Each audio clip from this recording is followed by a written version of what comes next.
بسم اللہ الرحمن الرحیم۔ السلام علیکم ناظرین، امید ہے آپ اور آپ سے وابستہ جتنے بھی لوگ ہیں سب خیریت سے ہوں گے، خوش و خرم ہوں گے اور رمضان کی باسعادت گھڑیوں سے آپ لطف اندوز ہو رہے ہوں گے اور مستفید ہو رہے ہوں گے۔ اللہ کریم سے دعا ہے کہ اللہ کریم ہمیں حقوق اللہ کے ساتھ حقوق العباد بھی ادا کرنے کی توفیق عطا کرے اور جتنا ممکن ہو سکے دوسروں کے لیے ہم اچھے رویے اپنا سکیں۔ ناظرین، ہم میں سے ہر کسی نے سیکھا اور سکھایا ہے، بچپن سے ہم سنتے آئے ہیں اور یہی رویہ ہے کہ دشمن کو معاف کر دینا چاہیے۔ جی ہاں، بالکل دشمن کو ضرور معاف کر دینا چاہیے، لیکن اس کے ساتھ ساتھ دوست بھی انسان ہوتے ہیں، رشتہ دار بھی انسان ہوتے ہیں، آپ کے قریبی، آپ کے چاہنے والے بھی انسان ہوتے ہیں۔ کیا وہ معافی کے حقدار نہیں ہوتے؟ جی ہاں، وہ بھی اتنے ہی معافی کے حقدار ہوتے ہیں، ان کو بھی معاف کر دینا چاہیے۔ لیکن ہمارا ان رشتوں کے بارے میں رویہ کچھ اس طرح کا ہوتا ہے، مجھے آپ سے یہ امید نہیں تھی، آپ نے یہ کیا ہے، بس آج کے بعد آپ کی اور میری بس، آپ کا راستہ الگ اور میرا راستہ الگ۔ ہم نے اس بات کو پلے ہی باندھ لینا ہوتا ہے، جبکہ دوست، احباب، رشتہ دار، پیارے اور دشمن سب ایک جیسا ہی معافی کا تقاضا رکھتے ہیں، چونکہ انسان ہیں، بحیثیت انسان سبھی غلطی کر سکتے ہیں اور سب کو ہی معاف کر دینا چاہیے۔ یہ بہترین پالیسی ہے، اس کے اوپر ہم بات کریں گے، لیکن بات کی طرف بڑھنے سے پہلے میں آپ سے درخواست کروں گا کہ اگر ابھی تک آپ نے یاسین شاکر فاؤنڈیشن کو اپنی زندگی کا حصہ نہیں بنایا کہ آپ کی سوچ بدلے، تو ابھی پریس کیجئے سبسکرائب کے بٹن کو اور بیل آئیکن کو بھی پریس کیجئے، تاکہ یہ مائنڈ چینجنگ، سارٹ چینجنگ یہ ویڈیوز آپ تک بر وقت پہنچتی رہیں۔ یہ دو دوستوں کی کہانی ہے۔ اس طرح ہوتا ہے کہ دو دوست بڑے گہرے دوست ہوتے ہیں، ان کی دوستی کی مثال دی جاتی ہے، ہر جگہ چرچا ہوتا ہے کہ یہ بڑے گہرے دوست ہیں۔ ایک دن ان کو ایک سفر پہ جانا پڑا، سفر پہ نکلے تو چونکہ پرانی بات ہے، اس وقت جنگل بیابان ہوا کرتے تھے، صحرا ہوا کرتے تھے، اتنی زیادہ آبادی نہیں تھی۔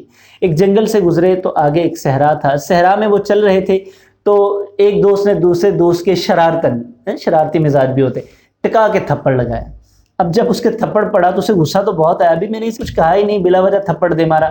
اسے تکلیف بھی ہوئی، غصہ بھی آیا، وہ شاؤٹ بھی کرنا چاہتا تھا، رسپانس بھی کرنا چاہتا تھا، مطلب ری ایکشن کر سکتا تھا، لیکن اس نے اس میں سے کچھ نہیں کیا۔ اس نے سمپلی ریت کے اوپر لکھا کہ میرے دوست نے مجھے بلا وجہ تھپڑ مارا اور مجھے بہت زیادہ تکلیف ہوئی، مجھے بہت زیادہ غصہ آیا۔ یہ لکھ کے وہ آگے چل دیے۔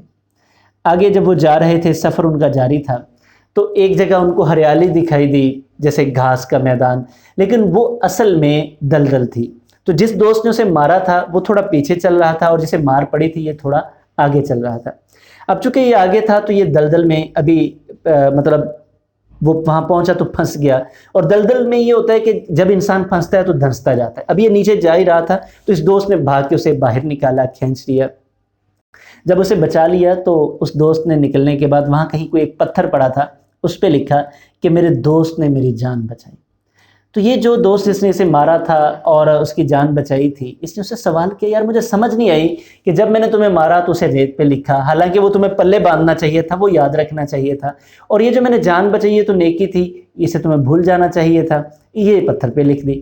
اس نے کہا نہیں، آپ نے مجھے مارا، مجھے غصہ آیا، میں بدلے میں مار بھی سکتا تھا، میں غصہ بھی کر سکتا تھا، لیکن میں نے اسے ریت پہ لکھا، اس لیے لکھا کہ ہوا آئے گی، ریت ہوا سے اڑ جائے گی، یہ مٹ جائے گا، اور یہ اسی طرح ہے کہ میں اس بات کو بھلا دینا چاہتا تھا، لیکن آپ کی نیکی کو میں نے پتھر پہ لکھا کیونکہ میں اسے ہمیشہ یاد رکھنا چاہتا تھا کہ آپ نے میرے ساتھ نیکی کی ہے۔ جی ناظرین، بالکل اسی طرح ہمیں برائیوں کے بارے میں، اگر کوئی آپ کے ساتھ زیادتی کرتا ہے، کوئی کسی نے آپ کا نقصان کر دیا ہے، تو آپ اسے بالکل جیسے ریت پہ لکھے ہوئے کی طرح بھول جائیے، یاد رکھیں گے تو آپ تکلیف میں رہیں گے۔